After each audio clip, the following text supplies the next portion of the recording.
So mo ni ang LCT Ocean Star ng Coast Shipping Lines. So pull out na naman sila no for anchorage.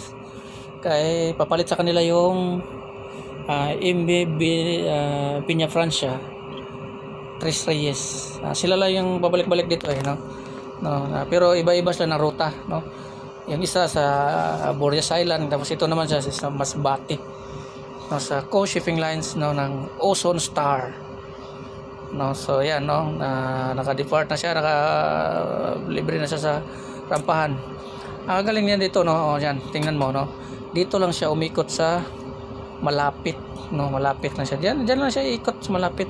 Swing yung port side niya, yung proa niya sa port side no. Magaling itong mga ganito, so napakataas pa nito no, mataas yung luwa nito ng LCT na ito, LCT Ocean Star.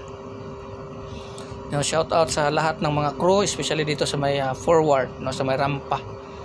Ayan no, dahan-dahan na sila paikot. Ayan no, yan yung forward talaga yung tumilapon sa pabor no, na lakas ng nila oh. So easy smooth. LCT Ocean Star no. So okay to mga crew na ito, wala akong problema dito no, mabait yung mga crew nito, lalo na doon sa sa Mubo no. Shout out dun sa Mubo. Tinanggap nila yung kasama ko no, na EB no, na umuwi. Shout out sa Mubo, LCT Mubo, sa kapitan, sa lahat ng department no. Shout out sa inyo kasi tinanggap nyo yung kasama ko no, na umuwi galing sa Pasakaw to Masbate, Mubo. So LCT Mubo, shout out lalo na dito rin sa no, LCT Ocean Star no, yan. So tulungan lang sa kapwa domestic Filipino seafarers. So tulungan lang no, shout out sa lahat dito sa mga crew. Yan, napaka easy. Ayan, nakaharap na siya. Dire-diretso na yan sa anchorage area. Kasi anchorage siya doon kasi may papalit sa kanila na Piña Francia Tres Reyes. So malaki daw yung sahod dito ewan ko lang no kung ano. So malaki din kasi inoferan ako nito nung panahon na yon, sa pandemic pa yon. Malaki yung offer nila sa akin doon no? Ewan ko lang ngayon no. Sabi nila meron dito yung kaibigan ko si Captain Richard Salud, sa LCT daw siya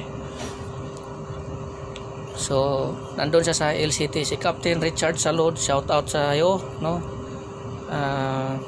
Nandito daw siya sa LCT kasi doon siya sana sa Katayngan no, na passenger na Katayngan, pero medyo mahina daw siya doon sa Mediterranean Dock.